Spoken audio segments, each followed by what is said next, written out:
Morning students. आज मैं आपको सोल्यूशन का shortcut revision, qualitative properties of solution का शॉर्टकट रिवीजन लेकर के आपके सामने आया हूँ। देखिए, पहला पॉइंट हमारा है कि अगर एसीटोन में क्लोरोफॉर्म डालते हैं तो वो आपस में जुड़ जाता है and the addition product is obtained, then such solution will show the negative deviation from the ideal behaviour. Concept number 2 है, देखिए वाटर में HNO3 घोला है, then it is ionized. So if one of the liquid is ionized in aqueous solution, then the solution will be non-ideal solution made by positive deviation. And next point है small m, यानी कि molality and mole fraction temperature पे independent होते हैं। Fourth point है molarity is proportional to temperature, MOLARITY directly dependent on temperature है। If the temperature is increased then the molarity will increase. Concept number 4 में आप देख सकते हैं कि हेनरी लॉ के बारे में हम बता रहे हैं आपको। Partial pressure of the gas is directly proportional to mole fraction of the gas, where x is the mole of the gas, y is the mole of the water, and partial pressure is proportional to x upon x plus y means mole fraction. देन हम proportionality को equal से हटाएंगे तो एक constant लगा देंगे। और उसके बाद अगले कंसेप्ट में हम आपको बता रहे हैं कि कंसेप्ट नंबर 5 में solubility is equal to maximum molarity is called solubility. मतलब उस केस में मोलैरिटी जबकि और सब्सटेंस लिक्विड में नहीं घुल सके, उस केस में जो मोलैरिटी होती है सैचुरेटेड सोल्यूशन की मोलैरिटी को सॉल्युबिलिटी कहते हैं, और इसका फार्मूला वही होता है जो मोलैरिटी का होता है। कंसेप्ट नंबर 6 में हम आपको एक फार्मूला बता रहे हैं, density is equal to capital M 1 upon small m plus m dash upon 1000। It means that capital M is the molarity, D for density, small m is the molality and m dash is the molecular weight of the solute. तो इसमें से जो भी unknown होगा वो हम निकाल सकते हैं फार्मूले से।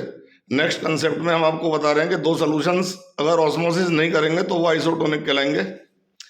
और अगर अगले कंसेप्ट में अगर हम एक बीकर ले लें, बीकर में बीच में सेमी परमिएबल मेम्ब्रेन डाल देते हैं, और एक तरफ ऐसा सोल्यूशन है जिसमें सब्सटेंस के 2 मोल हैं और एक तरफ ऐसा सोल्यूशन है जिसमें सब्सटेंस के 4 मोल हैं, तो ये जो सोल्यूशंस हैं इनमें ऑस्मोसिस होगा and the water molecule will begin to move from the lower concentration to the higher concentration. और जो कम मोल वाला सोल्यूशन होगा उसे कहते हैं हाइपोटोनिक, और जो ज़्यादा मोल वाला सोल्यूशन है उसे कहते हैं हाइपरटोनिक। नेक्स्ट कंसेप्ट नंबर 9 में हम आपको बता रहे हैं कि ऑस्मोटिक प्रेशर पाई से डिनोट होता है and pi is equal to CRT। इस पे न्यूमेरिकल आता है बोर्ड में। C is the molarity of the solution, R is the gas constant and T is the temperature in kelvin. Next concept पर आता हूँ। कंसेप्ट नंबर 10 में molecular wait निकालना सिखा रहे हैं। या तो हम सीधे सीधे एटॉमिक वेट को जोड़ देंगे तो मॉलिक्यूलर वेट आ जाएगा। Whenever we will add the atomic weight, CH4 का 16 हो गया, NH3 का 17 हो गया है, और ग्लूकोज का आप घर पे निकाल के देख सकते हैं C6H12O6 का। Add the atomic weights in the formula and you will get the molecular wait.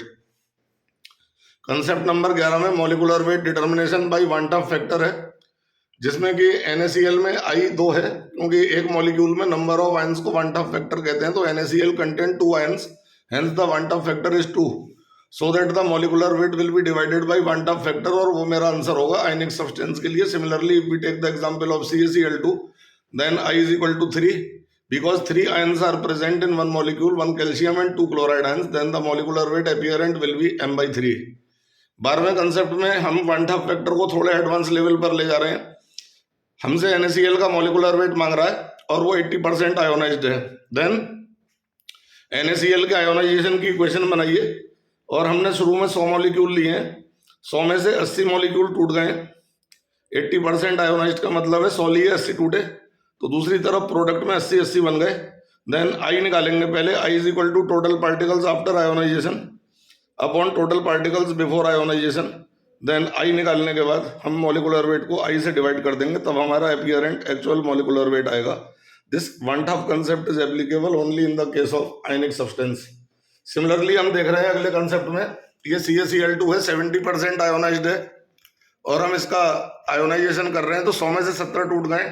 Ca बनेंगे 70, क्लोराइड 140 बनेंगे, क्योंकि क्लोराइड 2 हैं। Similarly, we will calculate the one half factor by the formula total particles after ionization upon total particles before ionization, and I calculate करने के बाद हम molecular weight को I से divide कर देते हैं, then we are getting the actual molecular weight। और pi is equal to CRT में न्यूमेरिकल अगर हम करेंगे तो मॉलिकुलर वेट आई से डिवाइड करके ही रखेंगे आयनिक सब्सटेंस के लिए। अगर आयनिक सब्सटेंस है तो m/I रखा जाएगा, जो मैंने सर्किल कर रखा है उसे हम पुट करके ऑस्मोटिक प्रेशर निकाल लेंगे। Then osmotic pressure will be the osmotic pressure for ionic substance. We must know that van't Hoff factor I is 1 for the organic solutes. इसी तरह से मॉलिकुलर वेट जो m/I करके निकालते हैं उसे 1000 के small w upon delta T into capital W में भी रख सकते हैं। के एफ फ्रीजिंग पॉइंट के लिए है और के बी बॉइलिंग पॉइंट के लिए, दोनों फार्मूले एक जैसे होते हैं। जब के एफ रखेंगे तो डेल्टा टी एफ यानी कि चेंज इन फ्रीजिंग पॉइंट रखेंगे, जब के बी रखेंगे तो चेंज इन बॉइलिंग पॉइंट रखेंगे, नीचे डेल्टा टी भी रखेंगे।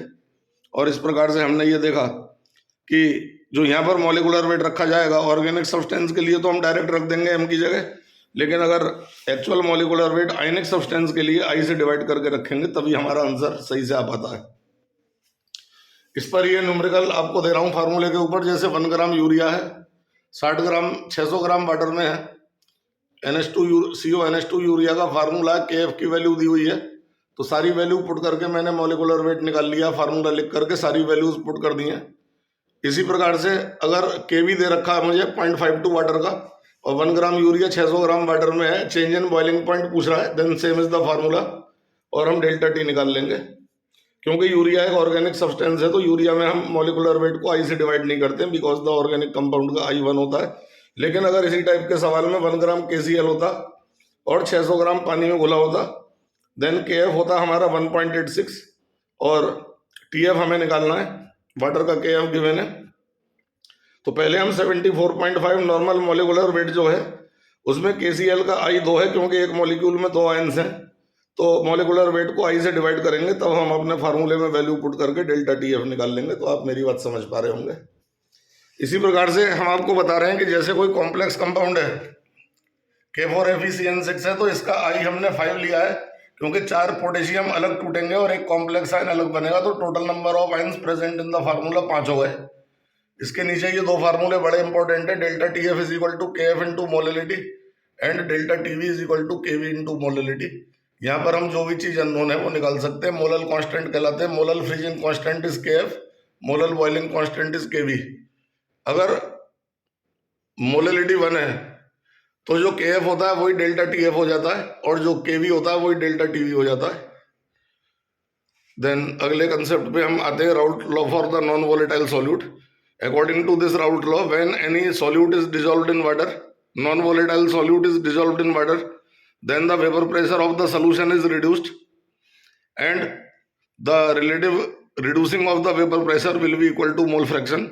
तो अगर P वाटर का मोल वेपर प्रेशर है, PS is the vapor pressure of solution, then P minus PS is equal to vapor pressure की लोअरिंग, एंड इसे अगर ओरिजिनल प्रेशर से डिवाइड कर देंगे तो रिलेटिव लोअरिंग, और वो रिलेटिव लोअरिंग x/x+y के बराबर होगी।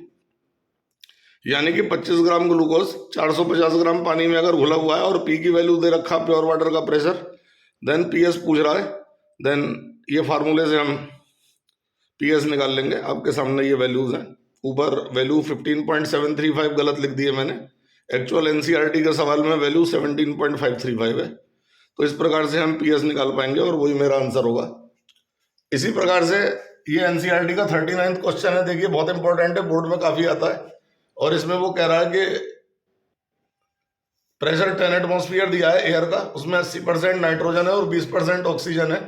तो एक बार हम 10 का 80% ले लेंगे और एक बार 10 का 20% ले लेंगे, तो ये प्रेशर पार्शियल प्रेशर आ गए।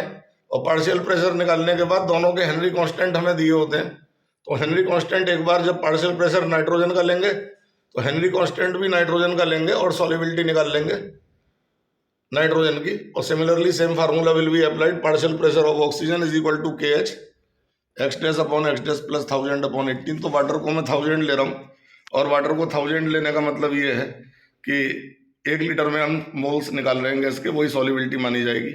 और अगर आयनिक सब्सटेंस है उसका ऑस्मोटिक प्रेशर मुझे निकालना है, अगला कंसेप्ट मेरा है, तो pi is equal to ICRT। It means that I consider होगा और I मैंने आपको निकालना सिखाया ही है। I is equal to molecular weight normal upon, मतलब total particles after ionisation upon total particles before ionisation, that is I। अभी पीछे मैं आपको अपने वीडियो में बताया। तो अगर ऑर्गेनिक कंपाउंड है then we will apply pi is equal to CRT। अगर ऑर्गेनिक कंपाउंड है तो पाई बराबर CRT होता है, क्योंकि i of the organic compound is 1।